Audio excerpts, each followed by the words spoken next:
اللعین الرجیم بسم اللہ الرحمن الرحیم الحمدللہ الذی لا یبلغ مدحتہ القائلون ولا يحسين عما العد ولا يعدي حقه المجتهدون الذي لا يدركه بعد الحمم ولا يناله قوس الفتن الذي ليس لصفته حد محدود ولا عنات موجود ولا وقت معدود ولا أجل ممدود فطر الخلائق بقدرته ونشر الرياح برحمته وعدد سحور میدان ارض اول دین معرفته وکمال معرفته التصدیق به وکمال التصدیق به التوحید وکمال التوحید اخلاص له نبی الصفت عن كل شهادت صفت انه غیر الموصوف انه غیر الموصوف انه غیر الصفہ فمن وصف الله سبحانه فقد قرنه ومن قرنه فقد صناه ومن صناه فقد جزاه ومن جزاه فقد جهله ومن جهله فقد اشار اليه ومن اشار اليه فقد حاده ومن حاده فقد عاده الصلاة والسلام والتحیۃ والاکرام علی النبی الرحمت وخازن المغفرت وقائد خیر والبرکت ومنتزل عباد من الحلقت سیدنا مولانا بالقاسم محمد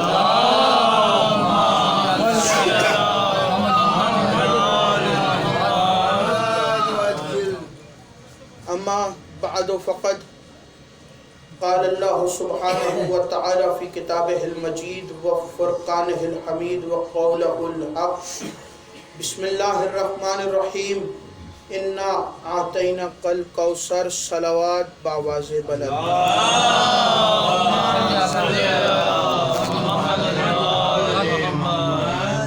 دعا ہے پروردگار عالم سے کہ بانیان کا یہ تمام خرچ اخراجات کوشش کاوش کو اپنی بارگاہ میں قبول و منظور فرمائے آپ حضرات کا اس فرش پہ چلایا میرا عظیم خالق اللہ اپنی بارگاہ میں قبول فرمائے آپ کے رزق معرفت میں رزق ولایت میں اضافہ فرمائے کوئی غم نہ دے سوائے غم حسین کے لاکھوں دعاؤں کی ایک دعا میرے اللہ قبر کی پہلی رات ہو زیارت امیر نصیب فرما قیامت کا دن ہو شفاعت شبیر نصیب فرما محشر کے روز ایک ہاتھ میں قرآن ایک ہاتھ میں دامن اہل بیت نصیب فرما ہمارے آخری وارث کا ظہور جلد سے جلد فرما ہمیں امام کے انوار و انصار میں شامل فرما ہماری آنکھوں کو اتنا پاکیزہ کر کہ جب ہمارے امام کا ظہور ہو تو ہم اپنے امام کے چہرے کی زیارت کر سکیں اور ہر عزادار کو مرنے سے پہلے لازمی ایک مرتبہ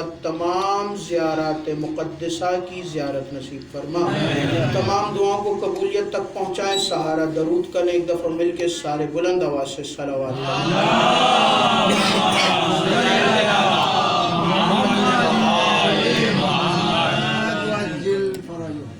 اجازت ہے بات شروع کی جائے آغاز کلام میں سرنامہ کلام میں جو آیت تلاوت کرنے کا شرف حاصل ہوا قرآن کریم کی سب سے چھوٹی سورت کی ایک آیت ہے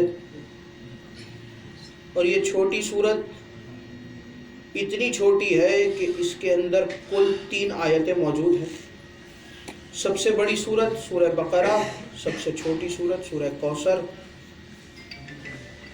توجہ مکمل طور پر آپ حضرات کی میری طرف ہوگی بات سمجھ میں آئے تو اتنا ضرور بولیے گا کہ مجھے پتہ چل جائے کہ میرا خطاب سقیفہ کے امیروں سے نہیں غدیر کے فقیروں سے سورہ کوثر کی پہلی آیت ہے ارشاد ہو رہا ہے انا اعطیناک الکوثر اے میرے حبیب ہم نے آپ کو کوثر عطا کی تفاسیر سے پوچھا گیا کہ اس آیت کا یہ جو ترجمہ ہے اس آیت میں خدا کس بارے میں گفتگو کر رہا ہے؟ تو معصومین نے اور تفسیر اہل بیت نے ایک ہی جواب دیا کہ یہ بات اس وقت کی ہو رہی ہے کہ جب رسول خدا کو خدا نے بیٹا دیا جس کا نام رکھا رسول نے قاسم، جس کی وجہ سے مشہور ہوئے ابو القاسم۔ تو وہ بیٹا جب خدا نے دیا تو دینے کے بعد چند ہی عرصے کے بعد خدا نے بیٹے کو واپس لے لیا۔ دوسرا بیٹا ہوا، نام رکھا ابراہیم۔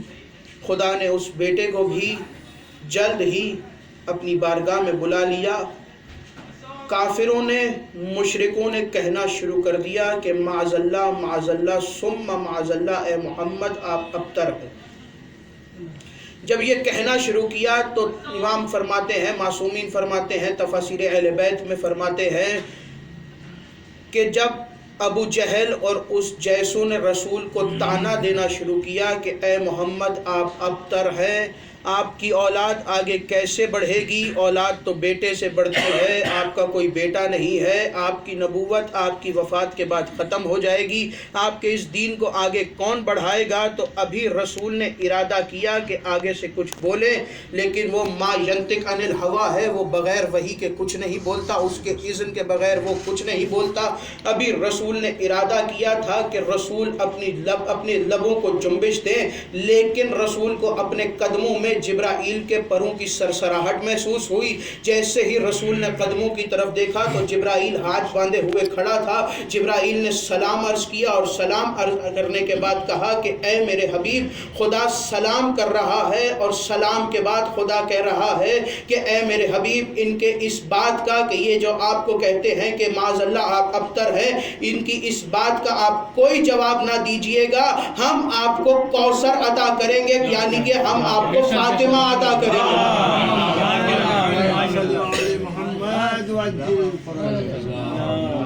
مل کے بلند آواز سے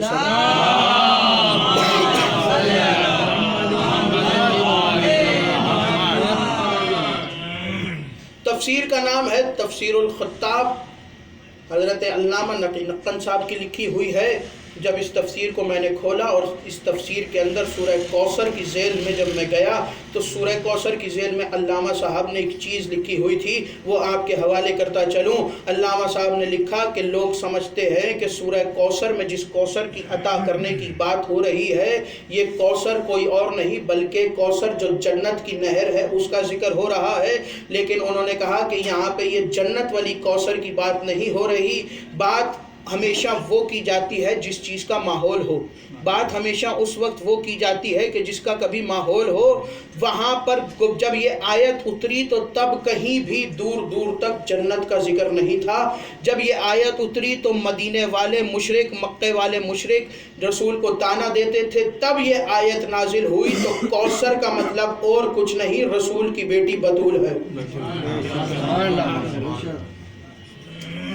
تو جناب بطول، اور یہ یاد رکھیے گا کہ بطول کوئی نام نہیں، بطول کوئی لقب نہیں، بطول عہدہ ہے۔ بطول نام نہیں، بطول عہدہ ہے۔